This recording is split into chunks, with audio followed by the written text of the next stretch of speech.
Bueno, en primer lugar, agradecerles a todos por participar, por el interés de sumarse a esta charla que llamamos Periodismo Feminista, debates en las publicaciones feministas del marxismo y el nacionalismo popular. Forma parte de una de las actividades que estamos realizando desde una materia que es optativa en la carrera de comunicación de la Facultad de Ciencias Sociales, que se llama Análisis del discurso de las izquierdas argentinas, ideologías, disputas políticas y lecturas del marxismo en el siglo XX, cuyo titular nos acompaña hoy, que es Pablo López Ferito, y que llevamos adelante desde el grupo de estudios sobre marxismo e historia argentina, que forma parte a su vez del Instituto de Investigación, el IALC, de la Facultad de Ciencias Sociales también.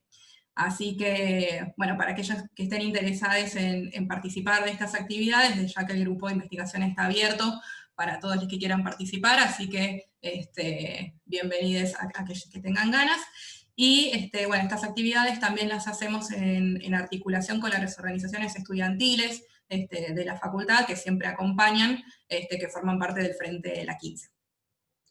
Desde esta materia, un poco lo que hacemos es pensar lo discursivo como una materialidad, cómo las distintas tradiciones teóricas y políticas de la Argentina fueron leyendo los textos clásicos del paradigma marxista, cómo esas interpretaciones también dieron lugar al surgimiento de distintos grupos y analizar qué elementos del pensamiento marxista también fueron privilegiando todas estas tradiciones.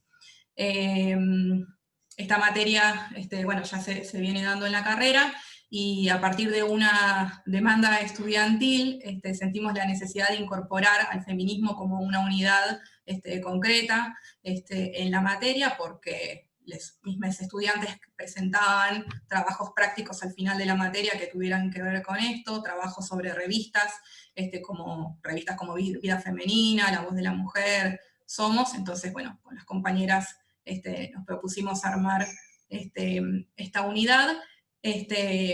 Los trabajos prácticos de estos compañeros, por ejemplo, van a formar parte de un libro que tenemos con la materia que estamos haciendo, que es Marxismos Argentinos 2, o sea que ya hay Marxismos Argentinos 1, que si les interesa también les podemos acercar para que puedan conseguir. Y las compañeras que estamos desarrollando, bueno, toda esta investigación sobre los feminismos y las revistas, somos, bueno, yo, Julieta Saavedra Ríos, Gabriela Liacer, Sofía de Angelis Areinamo, Josefina Gómez Serrato y Paula Federico. Lo que venimos trabajando tiene que ver con las revistas partidarias del Partido Socialista, de la Izquierda Nacional, del anarquismo, del Partido Socialista de los Trabajadores, cómo las compañeras en distintos momentos plantearon sus posiciones feministas acerca de los derechos de las mujeres, las diversidades, los derechos reproductivos, de trabajo, de participación política, etcétera, entendiendo que todos estos discursos planteaban tanto una lucha hacia adentro de los partidos, pero también hacia afuera. Y un poco lo que nosotros hacemos es, bueno, por un lado, digamos, ver de qué manera se planteaban estas discusiones, pero también como una manera de tender un puente entre, digamos, entre estos partidos. La idea entonces de hoy es conversar acerca de los aportes y los debates entre las feministas de izquierda y del nacionalismo popular, presentes en las revistas y publicaciones partidarias a lo largo de la historia argentina. Y bueno, para eso ahora voy a ir presentando a las compañeras que van a exponer, pero la idea es que, bueno, las compañeras se expongan y después si alguien tiene alguna pregunta la puede plantear en el chat para poder verlas al final, así como también cualquier comentario. Pero invitamos en primer lugar a la directora de la carrera de comunicación, la querida Larisa Kefal, que forma parte de, bueno, una carrera que acompaña a la materia, que le brinda su apoyo siempre, así que le agradecemos mucho su presencia, pero también todo ese apoyo, y que además viene impulsando la lucha feminista en la facultad, en la carrera, en la universidad, así que nada, nos parecía que estaba bueno que pueda venir a presentar esta charla, que es la primera de las que hacemos con esta materia en este año. Bueno, muchas gracias, Juli.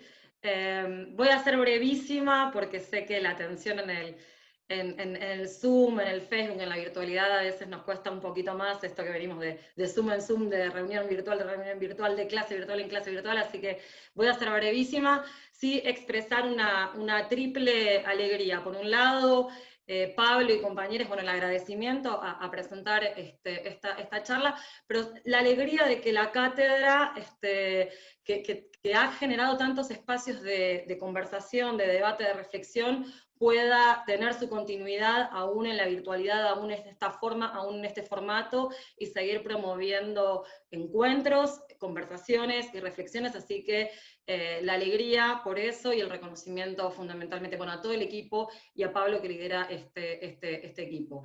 En segundo lugar, la alegría de compartir la conversación, bueno, con Julieta, con Mabel, con Caro Re, con Gabriela y con todo el equipo que viene haciendo este trabajo, como decía Julieta recién. Y bueno, y la tercera alegría es ver cómo esto que venimos asumiendo como desafío, digamos, hace tiempo venimos diciendo, bueno, los feminismos no tienen que ser en la universidad solo espacios específicos que de alguna manera ya hemos conquistado, ya hemos ganado. Uno podría decir que desde hace muchos años la carrera de Ciencias de la Comunicación, como también otras carreras de la facultad, tienen espacios específicos de formación desde perspectivas feministas o de géneros, en sus propias currículas, pero necesitamos de alguna manera asumir el desafío de trascender esos espacios específicos para poder transversalizar los feminismos en el conjunto de las currículas y de las políticas universitarias más en general, podríamos decir. Y vamos viendo que algo se mueve, a veces por iniciativa de estudiantes, como recién contaba Julieta también, a veces por iniciativa de los propios equipos docentes, pero creo que de alguna manera van dándose pasitos en esto de asumir las perspectivas feministas o las perspectivas de géneros en aquellas materias o asignaturas que no tienen esa cuestión como algo temático específico o troncal en su propia currícula. Me parece que ese es el desafío que tenemos por delante, así que celebro enormemente que esta cátedra bueno, haya sido receptiva a la propuesta, a la provocación de alguna manera, así que bueno, celebro eso y espero que, digamos, que se multipliquen las experiencias en este sentido, no solo en el marco de esta cátedra, sino en el conjunto de nuestra carrera. En nuestra facultad tenemos mucho camino todavía por transitar en la transversalización de los feminismos, tanto en las currículas como en las agendas de investigación, como en el conjunto de las políticas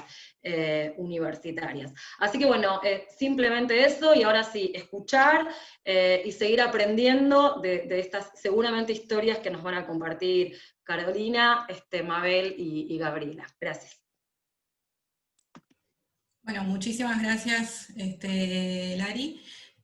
Bueno, vamos a empezar con Carolina Re, que es investigadora del Gino Germani, de la Facultad de Ciencias Sociales, y también es JTP de Comunicación 3, bueno, de hecho fue mi docente de la materia, que, bueno, nos va a contar cómo, bueno, su exposición tiene que ver con el feminismo y la comunicación.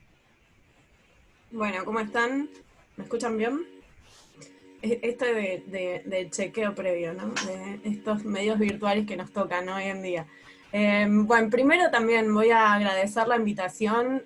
La verdad es que siempre es una alegría compartir espacios con gente querida y abrir espacios para debatir y para pensar sobre todo en nuestra carrera, pero también pensando, como decía Lari hace un rato, en cómo esto opera en nuestra sociedad hoy, ¿no? Cómo el feminismo está presente en los diversos espacios. Como decía Julieta, mi reflexión, mi exposición va a ser un poco más amplia, no me voy a centrar tanto no me voy a centrar en las publicaciones, pero sí en una reflexión más general para pensar el feminismo en comunicación. Voy a trabajar ejes que obviamente no voy a poder desarrollar en profundidad, pero si después interesa nos podemos debatir al final. Bueno, en relación a esto, ¿no? Porque feminismo y comunicación también suena como algo muy amplio, ¿no? Y pensar cómo las prácticas políticas del periodismo feminista y las prácticas de la profesión se inscriben dentro de este binomio, ¿no?, de feminismo y comunicación. A grandes rasgos, cuando yo estoy pensando en comunicación, estoy pensando en cómo producimos sentido, cómo producimos el sentido de nuestro mundo, cómo vivimos en nuestro mundo, cómo sentimos nuestro mundo, y cómo establecemos lazos con otras y otros. Es decir, estoy pensando más en relación a, podría decirse, la etimología de la palabra de comunicación, el significante, en cómo construimos comunidad, cómo trazamos los hilos de lo común. Y esto nos lleva a una relación directa con las prácticas políticas, ¿no? Y como se ve, va un poco más allá de pensar a la comunicación como transmisión de información, o cómo los medios funcionan como herramientas de transmisión de un determinado contenido, o inclusive si este contenido que se transmite es verdad o mentira, sino que apunta más a pensar nuestras formas de comunidad en el presente, y también qué otras formas queremos para el porvenir. Porque los medios son parte de esta sociedad, no cayeron de la estratosfera, no son algo ex nihilo, y con esto quiero decir que las significaciones que circulan en los medios con mayor o con menor énfasis también circulan en la sociedad toda, ¿no? Entonces, en ese sentido, me parece que el análisis de la forma de lo social implica a los medios y al trabajo periodístico también en este sentido.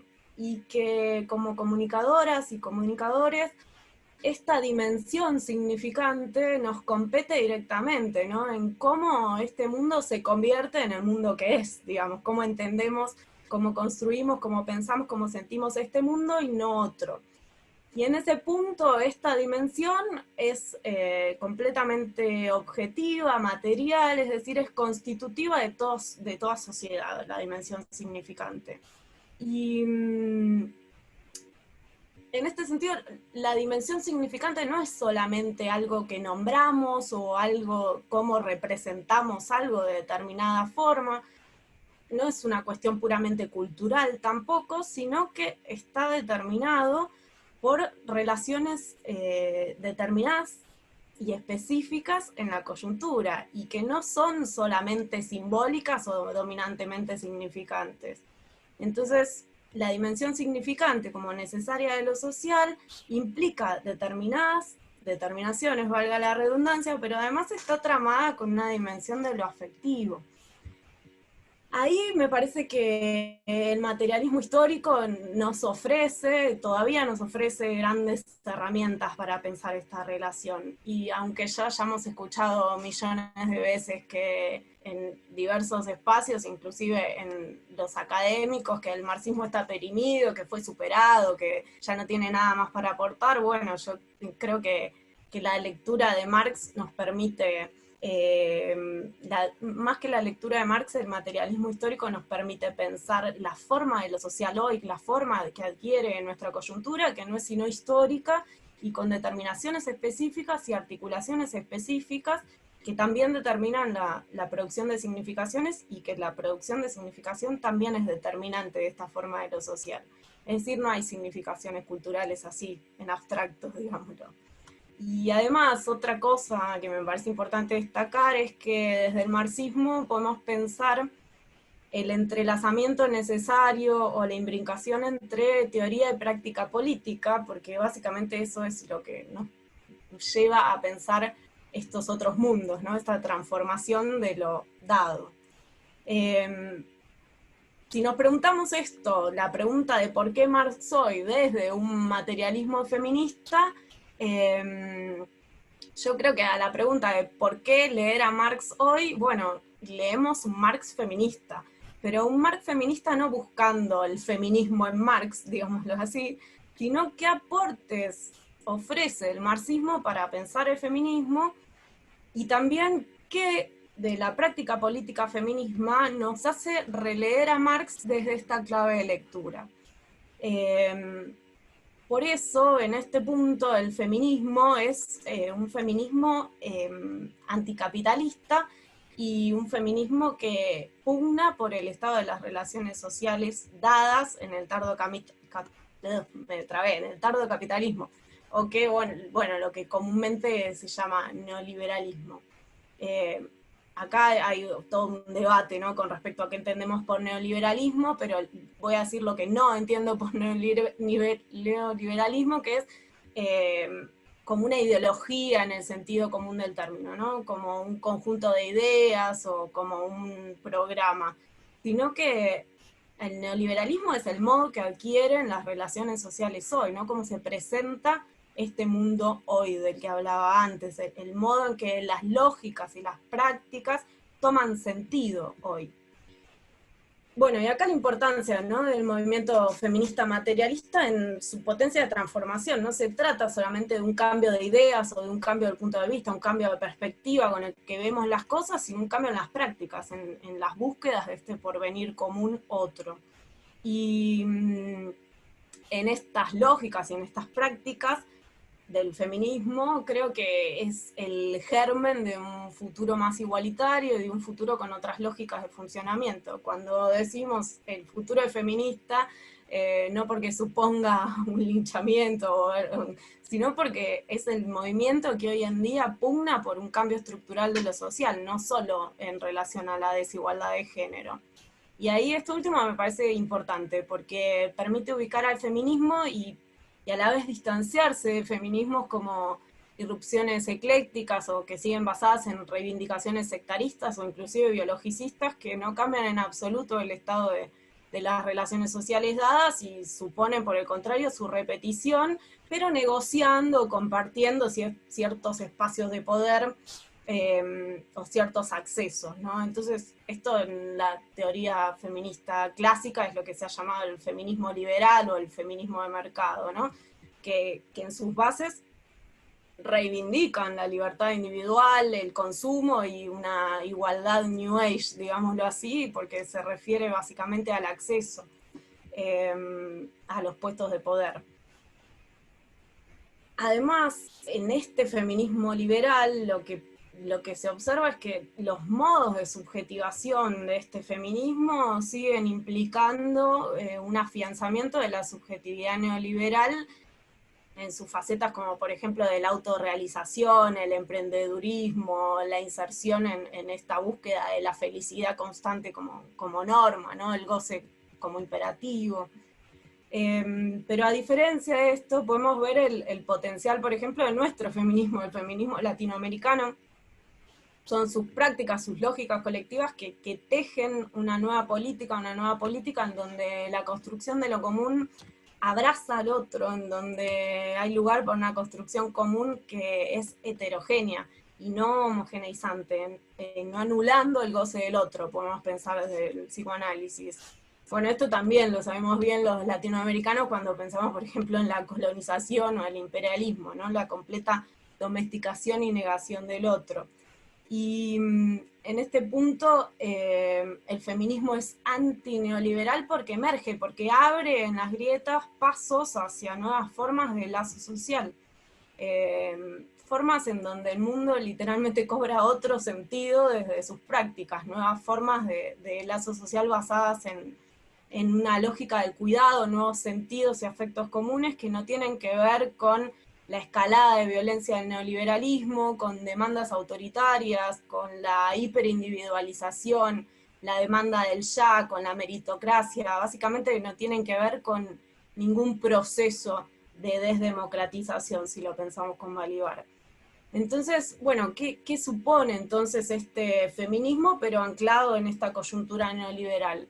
Yo creo que supone no pensar al feminismo como dogma, sino anclado y afectado por la coyuntura, es decir, ver este lugar de subjetivación neoliberal como un lugar contra el cual se lucha en contra de la reproducción de estas relaciones neoliberales, ¿no?, como corriéndose de esta subjetivación neoliberal que también es uno de los puntos candentes, ¿no?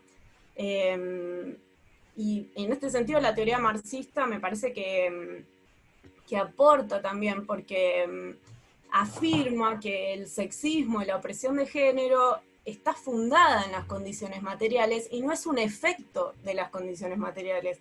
Y esto equivale a afirmar que el desarrollo del patriarcado es el desarrollo del modo de producción, del modo de producción capitalista y no una instancia cultural o supraestructural o un reflejo de algo. Entonces ahí se establece un distanciamiento con respecto a las teorías feministas que retoman a la problemática como puramente discursiva y también con aquellas que plantean la opresión genérica como un puro reflejo de las relaciones económicas. Esto evitando también un feminismo ligado a un biologicismo o a un genitalismo, sino pensar una práctica política feminista de transformación.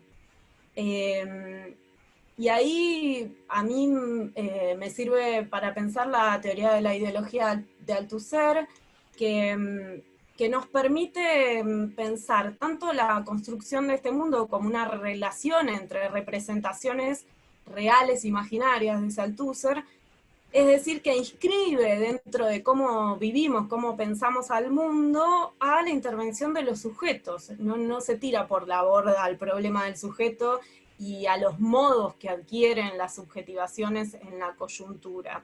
Entonces, cómo los sujetos se piensan a sí mismos y cómo viven de determinada manera, con determinada declinación afectiva, y esto conforma una unidad sobredeterminada, va a decir Althusser, con las relaciones reales, perdón. Entonces, esto nos ayuda a pensar en que no se trata de una desmitificación de un feminismo, o en la simple denuncia del patriarcado, porque no opera solamente en lo racional, en lo estrictamente racional, sino que tiene que ver también, es mucho más complejo, y tiene que ver con una modelización de los sujetos que no pasa por una cuestión consciente. Somos, en esta coyuntura neoliberal, portamos sus rasgos, por eso mismo es una lucha, ¿no? Y a la vez por esto nos es fácil, por decirlo de algún modo, inscribirnos también en estas demandas autoritarias, en prácticas violentas, en la afirmación de, no sé, la versatilidad, la movilidad, el cambio constante y la adaptación constante que eso conlleva, lo flexible, la falsa aceptación del otro, lo que decía antes, bajo pluralismos baratos o de poca monta, en donde es una reivindicación también del sentimentalismo y inclusive hasta de lo vivo como lo ontológico, en donde se esconde básicamente un odio hacia todo lo otro, un odio hacia todo lo otro que con la sola existencia demuestra que es una falsa tolerancia y un falso pluralismo, en el sentido de que se estructura bajo una lógica de lo mismo, porque el otro, digámoslo así, en ese punto merece ser aniquilado de esta perspectiva que no comulga con lo heterogéneo de lo común. Y para volver un poco a lo que planteaba al principio, es en esta violencia encubierta y no encubierta, porque las formas de violencia se manifiestan tanto en instituciones como en las subjetividades, deseo de aniquilación del otro se ve también en función de lo que podría llamarse desde Zizek y desde Lacan una devaluación de los puntos comunes de sentido que se producen socialmente, una devaluación de las significaciones comunes, que lo que establecen los horizontes comunes de sentido. Y ahí creo que está la gran apuesta y la gran tarea de los movimientos feministas, en volver a producir un común un común del sentido que en estas lógicas del cuidado y lógicas de una política igualitaria que no deslinde este componente subjetivo y además que funciona en un tiempo otro, en un tiempo que no es el tiempo del capital. En un tiempo otro que no es el tiempo capitalista y en particular el tiempo del tardocapitalismo, que es un tiempo de la urgencia, es un tiempo que se basa en el ya, en el instante, en lo efímero, y que supone un presente absoluto, una linealidad del presente absoluto que obtura tanto la imaginación de un porvenir como memorias pasadas comunes, ¿no? Las aplana en este sentido, en la homogeneización del ya, del presente, y que no hace más que pulsar y reproducir lo dado y lo evidente.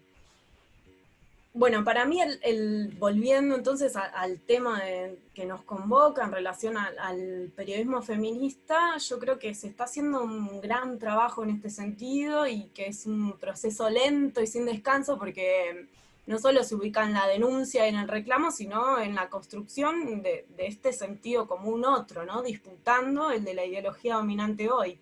Y denunciando no solo el machismo que se presenta como neutral, como el sentido común neutro, ¿no? Base, sino restituyendo la politicidad del movimiento feminista. Y me parece que la gran apuesta, y digo es complicado y es lento, porque, por ejemplo, estuvimos charlando en también debates virtuales con editoras y con periodistas de medios de distintas partes del país, desde Nexo y las Nexas, la rama feminista, y nos contaban que hay una dificultad no solo con respecto a la propia práctica, sino en las propias redacciones, ¿no? Como hay un doble trabajo en la propia práctica y en la práctica de los compañeros y compañeras. O sea, una doble carga de trabajo desde este pensar un sentido común otro en la práctica profesional. Y bueno, como decía, la gran apuesta me parece que es también inscribirse desde la práctica profesional en una crítica ideológica feminista que funcione en este tiempo otro, que funcione en este tiempo otro no del capitalismo, no de la urgencia, y en un tiempo de construcción colectiva, de transformación procesual que no opera bajo las lógicas de la efectividad y la eficiencia del ya y de lo dado, sino de la creación de nuevos horizontes, de nuevos mundos comunes de sentido. Bueno, eso es lo que quería compartir con ustedes. Un aplauso silencioso. Muchas gracias, como siempre, súper interesante, y me parece que con un cierre, bueno, que nos habilita a pensar un montón de cosas, sobre todo, ahí están los dibujitos, sobre todo en este momento donde digamos, se visibiliza mucho más, o creo, por lo menos desde mi opinión, como todo esto que vos decís de la dinámica del ya, la explotación en la que vivimos, cómo la pandemia, que en un principio aparecía como que nos iba a dar tranquilidad, en muchos casos es todo lo contrario, se nos superponen todavía muchas más tareas, y me parece que un poco el feminismo viene a poner en cuestión todo eso, y que se lo viene cuestionando hace bastante, como vemos en las revistas que ahora Gabriela y Mabel van a comentar. Pero bueno, me parece que la tarea es dura, pero creo que si lo damos entre compañeras y compañeros, y como vos decís, desde la lógica más desde el amor, me parece que es mucho mejor. Bueno, Gabriela es la siguiente expositora. Ella es docente de la materia, que para el que se sumaron después es análisis del discurso de las izquierdas argentinas, que forma parte de la carrera de comunicación y que el año que viene se va a ofertar, así que los que quieran inscribirse lo van a poder hacer. Y es una de las que viene investigando sobre las revistas, así que bueno, va a comentar un poco la investigación que venimos desarrollando con las compañeras. Bueno, muchas gracias Juli, hola a todas, todos, todes, muchas gracias por estar. Quiero agradecer especialmente a las compañeras de la materia con quienes venimos desarrollando algunos debates, quienes sin ellas esta charla no tendría razón de ser, así que quiero aclarar que mi rol acá es meramente circunstancial y cualquiera de ellas podría ocupar este lugar. Así que muchas gracias compañeras por la confianza. Bueno, en los 15 minutos acotados que me competen y que voy a tratar de respetar el tiempo reglamentario, me quisiera dedicar a mencionar los aportes de las compañeras socialistas y anarquistas entre los finales del siglo XIX y principios del siglo XX. No obstante, no quisiera dejar de mencionar, ya que estamos hablando de periodismo feminista, el importante antecedente que ha sido Petrona Rosende, quien es considerada una de las primeras mujeres periodistas, si no la primera de nuestro país. Petrona, que era una uruguaya nacionalizada argentina, fundó en 1830 la Aljaba en relación a esa especie de carcaj donde las personas guerreras ponen las flechas justamente. Era un periódico que estaba dedicado al bello sexo argentino, así estaba escrito, que tuvo 18 números de 4 páginas cada ejemplar y se publicó hasta 1831, y ella escribía como la editora. Y si bien no podemos quizás hablar conceptualmente de feminismo en ese momento, consideramos que vale la pena mencionarlo como gran antecedente, y a modo anecdótico, en los ejemplares se lee como una especie de subtítulo la leyenda que dice algo así como: nos libraremos de los demás hombres solamente cuando no existamos entre ellos. Bueno, dicho esto, ahora sí les propongo saltar a fines del siglo XIX y principios del siglo XX en nuestro país, que se configuraba como receptor de gran cantidad de inmigrantes, entre ellos y ellas personas nacionales de Europa, de Italia y de España, que trajeron las ideas socialistas y anarquistas acerca de la lucha de los derechos de los trabajadores, pero también la lucha de los derechos por las mujeres. En el año 1896 podemos situar el surgimiento del socialismo como partido en nuestro país, partido que tenía características de la entonces socialdemocracia europea y era partidario de los organismos del Estado, en especial del Parlamento. Dentro del programa político del partido podemos ver el fomento de leyes de protección obrera y propiciar una mayor educación y elevación intelectual para trabajadores, pero también para las mujeres, para las cuales también se reclamaba el reconocimiento del derecho de la ciudadanía. Esto está muy claro en un libro de Dora Barrancos, Mujeres en la Sociedad Argentina, una historia de 5 siglos, donde ella sostiene que entre los simpatizantes del socialismo encontramos más bien a los trabajadores asalariados con mejores calificaciones y profesionales de lo que se puede llamar pequeña burguesía, mientras que dentro de las filas del anarquismo encontramos más a los segmentos de obreros con menor calificación y con mayores dificultades de inserción laboral. Contrario al socialismo, el anarquismo promovía la realización de las transformaciones a través de la acción revolucionaria y la oposición de las instituciones estatales, y nos parece muy importante traer a las compañeras anarquistas porque fueron pioneras en el amor libre, en la sexualidad y el control de la natalidad, y en la liberación de la mujer del sometimiento en la esfera doméstica. De hecho, con las compañeras, y Josefina sobre todo, que es la especialista en anarquismo, no me va a dejar mentir, cuando empezamos a leer los artículos realmente era increíble el nivel de vigencia que tenían. Ahora bien, yendo más en detalle cada uno, vamos a empezar con los compañeros socialistas. Como dijimos anteriormente, la estructura partidaria se erige más bien a finales del siglo XIX, y se puede observar una influencia del libro del alemán August Bebel, La mujer y el socialismo, de 1879, que es un clásico, y entre otras cosas lo que decía es que si hay muchos puntos parecidos entre la situación de la mujer y del obrero, también hay una diferencia esencial. La mujer es el primer ser humano que tuvo que sufrir la servidumbre, ella ha sido esclava antes de que lo fuera el esclavo. Una de las características del Partido Socialista es que si bien se incorporará a las mujeres en su estructura partidaria, esas también tendrán mucha iniciativa en generar centros y periódicos propios, muchas veces esos periódicos o revistas relacionadas a estos centros.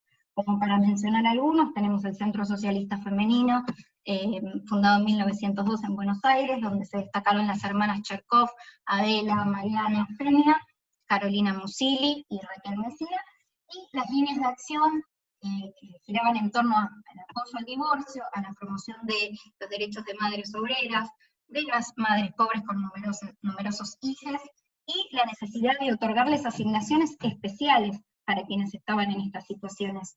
Se impulsó desde allí también la primera ley relacionada con el trabajo femenino e infantil, y ahí tenemos que destacar la labor fundamental de Gabriela Laperriere en el armado del proyecto de ley. y también no podemos dejar de mencionar que fueron propulsoras las compañeras del centro en la realización del primer Congreso Femenino en 1910. También podemos mencionar Unión y Labor, alrededor de 1907, que dio lugar a la Casa del Niño para brindar protección y educación a las chicas, y una figura importante fue Sara Justo, y después tenemos otras organizaciones que están muy vinculadas también por la actividad militante de Alicia Moró, por ejemplo el Ateneo Popular, que fue un centro de difusión de la cultura, y tenían como objetivo elevar intelectualmente a la clase obrera, y estaba ligado a la revista Humanidad Nueva, que lo vamos a mencionar en un ratito. También, bueno, encontramos la Liga de los Derechos del Niño, tuvo un papel destacado Alicia también en la Unión Feminista Nacional, que estuvo ligada a la revista Nueva Causa, el Comité Pro Derecho del Sufragio Femenino, y después, yendo más bien a lo que es prensa socialista, vamos a destacar brevemente algunas publicaciones. E invitamos a que se sumen, por supuesto, al grupo de estudios para profundizar en cada una de ellas. En primer lugar, tenemos que mencionar La Vanguardia, ¿no?, que fue quizás uno de los periódicos más importantes del socialismo. Su primera publicación salió en abril de 1894, es decir, antes de la aparición del partido, de la conformación del partido como tal. Tras el Congreso Constituyente del 96, sí se convirtió en el órgano oficial de prensa del partido, recién creado en ese momento. Cambió su lema, antes se llamaba Periódico Socialista Científico, y fue reemplazado por Órgano Central del Partido Socialista Obrero. Y como para citar alguna frase del periódico, siempre recalcando que La Vanguardia no se trataba exclusivamente temas relacionados a la mujer, pero sí se fueron incluyendo algunas cuestiones. Solo para leer una cita, dice: venimos a promover todas las reformas tendientes a mejorar la situación de la clase trabajadora, la jornada legal de 8 horas, la supresión de los impuestos indirectos, el amparo de las mujeres y de los niños contra la explotación capitalista. Escribieron ahí en La Vanguardia artículos sobre el rol desigualitario de la mujer, Carolina Musilli, las hermanas Cherkov, Victoria Ukovsky y Alicia Moró, que, quien tenemos que recordar, se convirtió en 1958 hasta 1960 en directora. Después tenemos que mencionar la Revista Socialista Internacional, que fue publicada entre los años 1908 y 1910. Allí Alicia Moró publicó varios artículos, sobre todo sobre educación y política, y también tuvo participación, por ejemplo, Rosa Luxemburgo. Posteriormente, en 1910, se va a hacer cargo de la revista Alicia Moró y la va a transformar con un nuevo título que va a ser Humanidad Nueva. Y ahí sí, en Humanidad Nueva van a escribir en esta etapa trabajos de corte feminista, difundiendo ideas de, por ejemplo, María Montessori y Rosa Luxemburgo. La revista Humanidad Nueva tuvo vigencia entre 1910 y 1919. Las ideas educativas de Alicia Moró, por supuesto, estuvieron allí plasmadas, y fue, como les decía anteriormente, un órgano de expresión del Ateneo Popular. En esta revista también se escribió sobre feminismo y en menor medida sobre el sufragio femenino, que vamos a ver que se desarrolla más bien en otras revistas posteriores. Defendido sobre todo la intelectualidad de la mujer y su acceso a los estudios superiores. Voy a citar un fragmento de La emancipación de la mujer, que es un artículo que se publicó en la revista Nueva Humanidad en 1910, y es autora Alicia.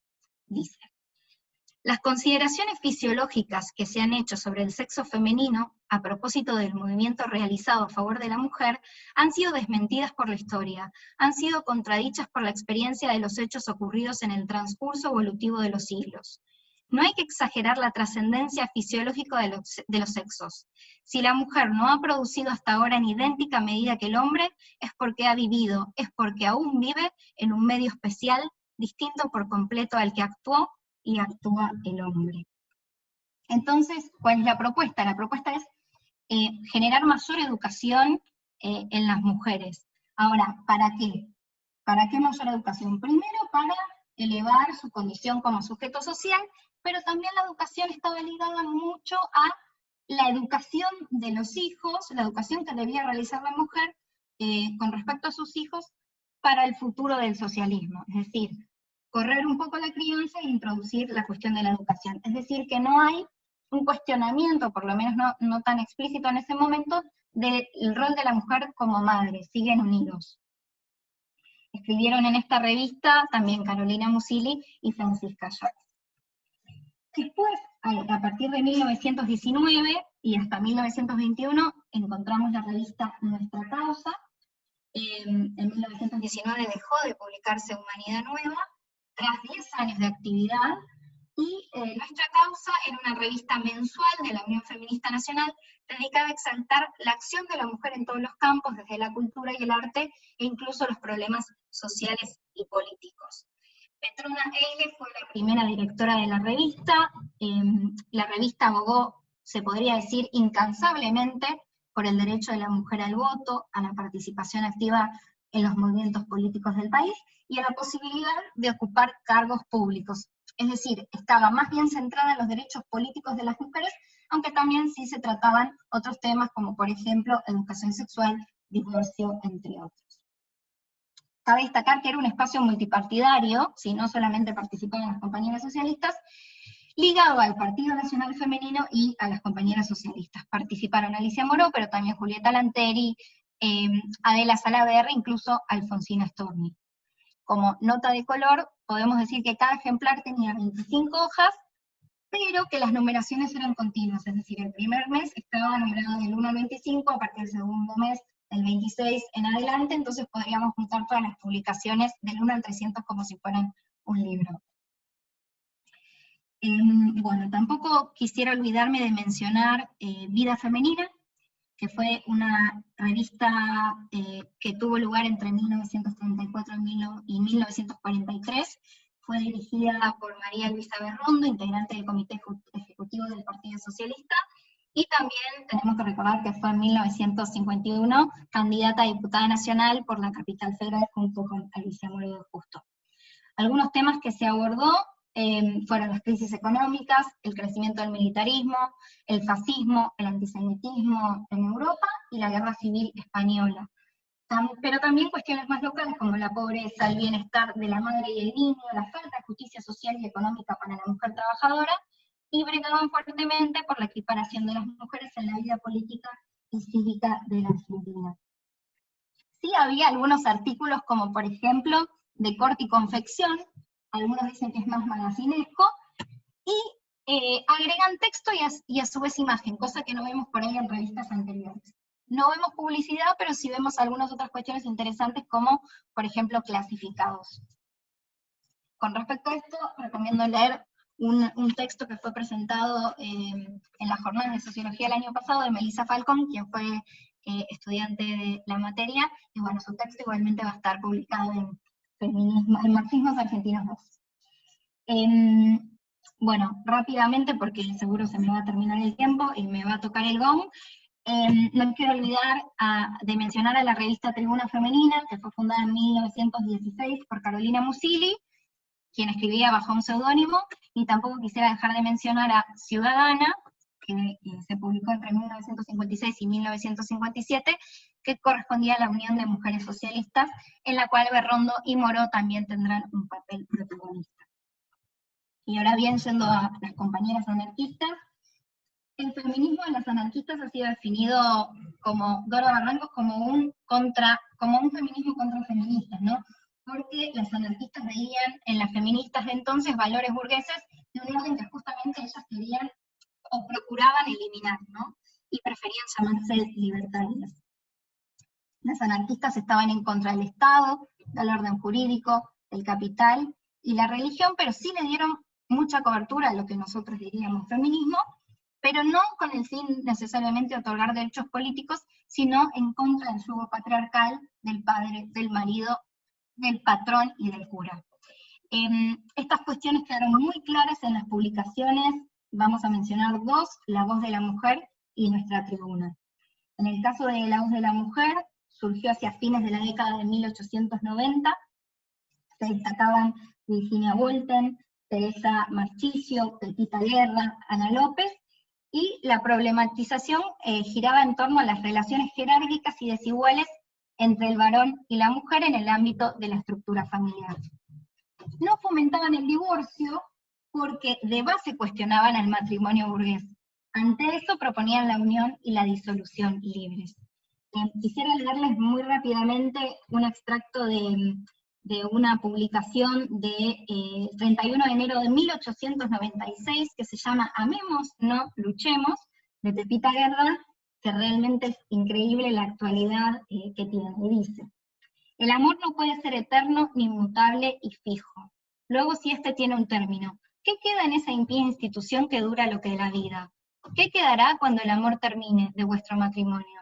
Fastidio y, como es natural, ir hacia la prostitución. Si la ley natural nos impele a amar continuamente, ¿por qué permanecer sujetas a tal o cual hombre para toda nuestra vida? Miles de casos se ven en que una infeliz mujer huye del hogar marital. No quiero saber por qué causa, sea ella cualquiera. El caso es que el marido acude a la autoridad y esto obliga a la esposa a ir nuevamente al lado del hombre a quien detesta y odia. Mas no hiciera un pastor con una oveja o una cabra. Es por esto, queridas compañeras, que yo digo y pienso que a los falsos anarquistas que critican la iniciativa vuestra de proclamar el amor libre, quisiera tenerlos a mi lado para cuando, desgarradas las entrañas, estuviera próximo a mi póster aliento para escupirles el rostro envuelta en una baba sanguinolenta esta frase: maricas. Adelante con la voz de la mujer y con el amor libre, viva la anarquía. Bueno. Y en segundo lugar, porque seguramente Juli ya me va a estar diciendo que termine, quisiera mencionar a nuestra tribuna, Hojita del Sentir Anárquico Femenino, que se publicó entre 1922 y 1925, era un quincenario femenino de ideas, aspiraba también a arte y literatura, habría que ver si fueron logrados esos objetivos, y estaba escrito y dirigido exclusivamente por mujeres. Fue fundada por Juana Rouco en Necochea. Realmente, como dicen muchas compañeras, la historia de Juana Rouco es una novela en sí, así que estimulamos que busquen un poco más de información sobre la compañera. Y también participaron Fidel Acuñado, Terencia Fernández, María Fernández, y no solamente se publicó en Necochea, sino también hubo participación en Tandil y Buenos Aires, pero la realidad es que alcanzó nivel internacional. El quincenario se propone la elevación mental de hombres y mujeres y demostrar con hechos que la capacidad de la mujer es igual que la del hombre y solo le falta ejercicio y estímulo. Finalmente alcanzan 39 números, consta de 4 hojas, excepto algunas publicaciones especiales. En la primera página y debajo del título podemos ver el editorial, generalmente estaba escrito por Juana Rouco, y a los costados vemos los artículos de lo que era el grupo editor. Figuraban 2 leyendas en casi todos los números que identificaban al quincenario y a los objetivos y decían: la inferioridad mental de la mujer es una mentira teológica repetida y propagada por todas las congregaciones religiosas y jurídicas, y del otro lado, no hay emancipación de la mujer, la emancipación que nosotras, mujeres libres, propiciamos es social, netamente social. Las páginas interiores, sí vemos notas, cartas o análisis de textos de compañeras de incluso distintas partes del mundo, compañeras de Chile, Uruguay, Paraguay, Bolivia, Perú, Cuba, también publicaban. Y lo que cabe destacar es que este ejemplar, se encontró un ejemplar en Ámsterdam, no se pudo encontrar un ejemplar de esta revista en otro lugar, y fue rescatada también por Dora Barrancos, pero bueno, hoy se puede conseguir digitalizado, así que recomendamos también su lectura. Para finalizar, sí me gustaría destacar, que es algo que venimos destacando con compañeras y compañeras, es que las personas los autores que tenemos en la materia son militantes, porque nosotros también aspiramos a la transformación de la realidad y a tender puentes para poder reconstruir una genealogía, en este caso de los feminismos, que nos permita modificar y transformar el presente y también el futuro. Muchas gracias.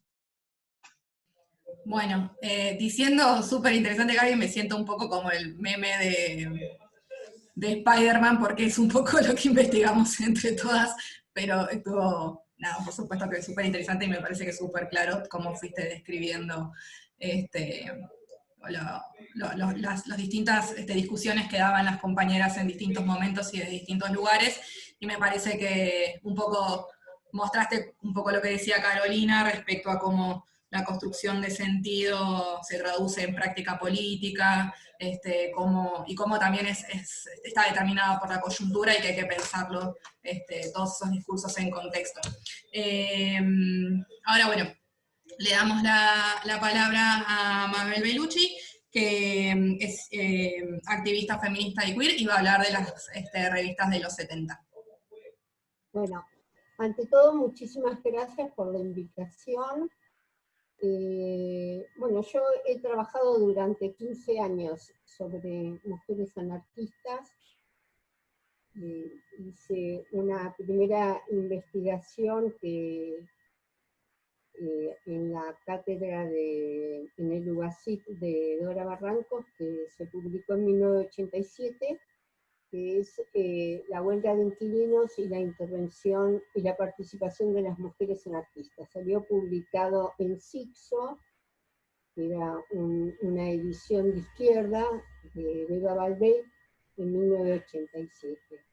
Y de ahí fui trabajé muchos años con la hija de Juana Rouco, Poema Cardela, y después con las nietas y la bisnieta. Así que tengo mucho material ahí. Bueno, yo voy a trabajar básicamente en el periodismo feminista, que ya se puede definir como feminista, en los años 70. Si me queda tiempo voy a también abordar la publicación Somos del Frente de Liberación Homosexual. Pero me voy a centrar primero en la revista Persona y después en la revista Todas. Bueno, comienzo con Persona. Acá tengo el número 0. ¿Se ve? Bueno. La revista Persona sale en 1974. Quien la edita es María Elena Odone. Acá está en la tapa de mi libro. Esta es Odone, María Elena. María Elena es una feminista muy controvertida de la década de los 70, aún vive. Ella básicamente es la que de los feminismos que eran moléculas, ¿no? En la década del 70 eran dos pequeños grupos. Uno era la Unión Feminista Argentina, UFA, que surge en 1970, que tiene muchos recambios de clase y generacionales, y va a ser después el movimiento de liberación, primero femenina y después feminista, que va a crear María Elena Odone, que en realidad va a ser siempre ella. Va a tener algunas compañeras, pero es una figura sumamente protagónica, básicamente porque genera debate público, cosa que UFA es de puertas hacia adentro. En cambio, María Elena presenta debates tanto en los medios gráficos como en la televisión. Todavía se puede ver en YouTube algún que otro grabación. Y los temas que a ella la vinculan con los feminismos son básicamente los feminismos estadounidenses, porque había estado un periodo en Canadá, y ahí ella comienza a entender cómo se estaban dando los movimientos feministas en el norte. Entonces, y tiene un gran aprecio y fortaleza que le da Simone de Beauvoir con el segundo sexo. Así es que decide publicar esta revista porque le parecía importantísimo que su agrupación tuviese una producción intelectual.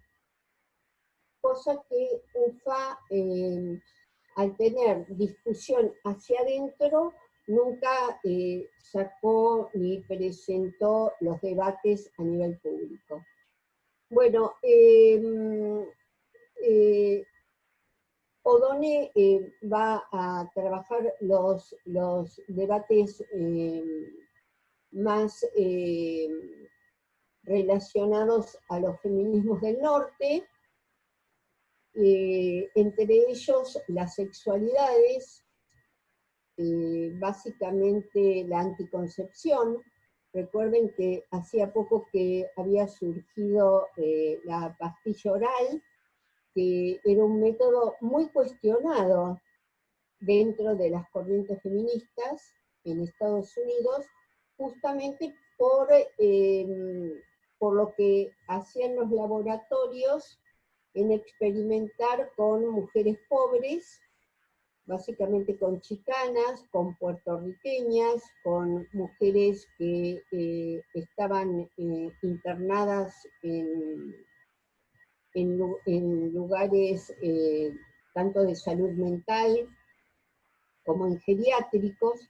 Entonces la pastilla oral no fue bien recibida, porque ponían en discusión los efectos colaterales. Un poco con lo que pasa en este momento con la vacuna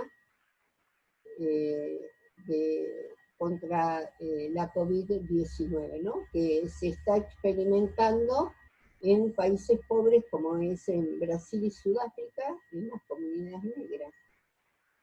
Bueno, y también es muy importante el tema de la anticoncepción en ese momento, porque va a provocar en las heterosexualidades, porque en este momento los feminismos se presentan como heterosexuales, después ya hacia fines de los años 70 va a surgir las corrientes lesbo-feministas que van a ser sumamente importantes, pero por el momento se habla de la mujer, y se da a entender la mujer como un universo, ¿no? Y dentro de ese universo, la mujer heterosexual. Entonces, la pastilla oral lo que viene a dividir es el placer de la reproducción biológica. Y también en estos momentos es muy importante ya no seguir sosteniendo familias numerosas, proletarias, sino familias reducidas con muy pocos hijos, porque tiene que ver también con el contexto histórico del momento, que es un momento de gran expansión del capitalismo de los años 60. Entonces esto va a llevar a que las mujeres se puedan insertar con más facilidad en trabajos formales y también en educación. Entonces el tema de tener familias numerosas les impide entrar en estos nuevos procesos. Bueno, otro tema fundamental va a ser el trabajo doméstico. Este va a ser el gran debate que va a tener en la década de los 70 los feminismos, tanto en Europa como en Estados Unidos. Recordemos que quien empieza a trabajar, a abordar el tema, va a ser Isabel Larguía, una argentino-cubana, y ella, junto con Jean Dumoulin, van a utilizar la noción de trabajo invisible. Bueno, el trabajo doméstico va a ser un debate muy amplio, muy agudo, que va a estar relacionado con entre el trabajo doméstico y capitalismo. Esto lo van a dar básicamente las marxistas feministas italianas, mucho más que las francesas, si bien el feminismo materialista francés también tiene ahí mucho que decir en torno al trabajo doméstico. Bueno, todas estas grandes discusiones van a estar presentes en la revista Persona, el divorcio vincular, el tema de la patria potestad, el aborto va a ser menos visible. Esto yo le pregunté a María Elena por qué no estaba el debate del aborto cuando es un debate tan importante en Estados Unidos, básicamente, y me dijo que bueno, que no tenía muchos materiales en ese momento para publicar, y que no era un tema que provocase tanto interés dentro de los feminismos, cosa que también me lo confirma después Mirta Henao de la Unión Feminista Argentina, ¿no? Que era un tema como que ellas ya lo daban como sentado y que no lo abordaban, y se interesaba mucho más el tema de la anticoncepción. Bueno, ella le pone el nombre Persona a la revista porque pertenecía a sectores medios altos, estaba casada con un militar peronista, y bueno, por supuesto que tenían una relación sumamente tensa y violenta, y cuando discutían, él la desacreditaba por sus posicionamientos feministas, y ella le decía, no soy una cosa, soy una persona. Entonces cuando termina muy mal el vínculo, ella pierde el juicio, y bueno, y pierde también la patria potestad de sus hijos por ser feminista. No es solamente ese castigo el que va a tener María Elena, ella se queda, provenía de una familia de mucho dinero, y deposita todo su caudal económico para la causa feminista. Esto siempre lo recalco porque me parece sumamente importante, porque cuando yo la conozco a María Elena en 1986, 1987, ella trabajaba como costurera, y en su departamento tenía 2 habitaciones libres que las alquilaba para estudiantes extranjeros. De eso vivía. Pese a que era una mujer que tenía muchísimo dinero, pero lo puso a disposición de la revista Persona, de alquilar un departamento para la redacción de la revista Persona, también para el grupo del Movimiento de Liberación Feminista, y también colaboraba con el Frente de Liberación Homosexual. Se reunía el FLH allí, y ahí también colocaba sus libros, porque el FLH no tenía sede, entonces iban como errantes llevando su literatura, sus libros de un lugar a otro. En un principio le pidieron colaboración a UFA, UFA se negó, pero María Elena no, inmediatamente los integró. María Elena tenía un fuerte vínculo con Néstor Perlonger. Todo lo que yo estoy diciendo, me olvidé de avisar, bueno, está en un sitio web que se llama Moléculas Malucas, que convoco a verlo. Es un sitio de archivos y memorias fuera del margen. Y ahí vamos publicando gran parte de todos estos debates que se van presentando, no solamente en... ay, gracias por ponerlo. No solamente en los feminismos, sino también dentro de los movimientos homosexuales, tanto del exterior como a nivel nacional. Bueno, entonces ahí María Elena colabora activamente y también interviene en el grupo Ruth Merichelli, que es una prostituta lesbiana que es expulsada de la UFA y empieza a colaborar y a activar con el Frente de Liberación Homosexual y también con el Movimiento de Liberación Feminista. Después terminan muy mal con María Elena, Ruth Merichelli. Era previsible que así sucediese, porque ambas de muy fuerte carácter, de mucho protagonismo, y porque María Elena era extremadamente abolicionista. Ruth era sumamente avanzada. No sé si ustedes la conocen, la figura de Ruth Merichelli merece ser conocida. Ella es la que introduce la noción de trabajo sexual. No se presentaba como prostituta, sino como trabajadora del sexo.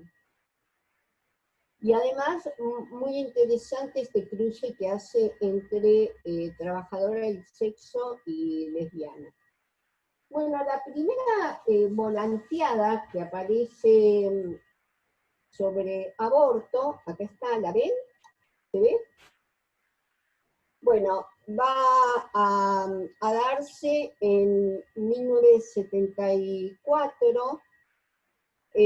Hasta el año pasado se creía que la había hecho la Unión Feminista Argentina, y mi compañero con el que hacemos Moléculas Malucas encontró un archivo de una activista gay del Frente de Liberación Homosexual, FUAD, y dentro del archivo estaba